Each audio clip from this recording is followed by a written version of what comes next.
Paul here with Sarrica Physical Therapy and Wellness, talking today about total knee replacements. So how do you know it's time for a total knee replacement, right? There's two things that I look at. Number one is function. How well or not well are you functioning in your activities of daily living? And number two is pain, right? How much pain are you living in on a consistent basis, and is that pain preventing you from functioning?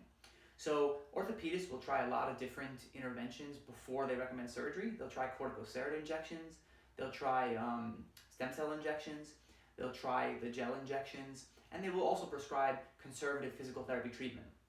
If the conservative physical therapy treatment can fend off the surgery for a while, they stick with that. But there are times in which physical therapy treatment without the total knee replacement isn't going to suffice. It's not going to be enough.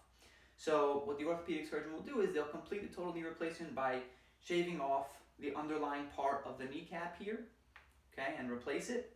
They'll shave off the bottom part of the thigh bone, the femur, and replace that.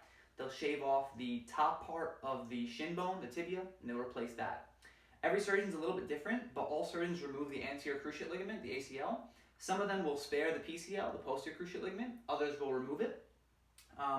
This surgery should take about 2 to 3 hours in total.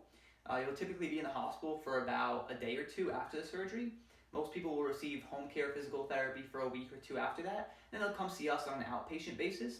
Our focus is really to work on edema management. So we're going to improve your swelling. We're going to decrease the levels of pain.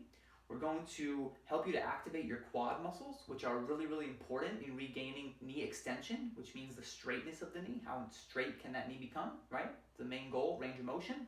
And we're also going to work on helping you to bend that knee so we can regain flexion. Once that is all resolved, we can start to focus a little bit more on strength. So we'll start to work on squatting, we'll start to work on steps, the sorts of activities that caused you to seek the knee replacement in the first place.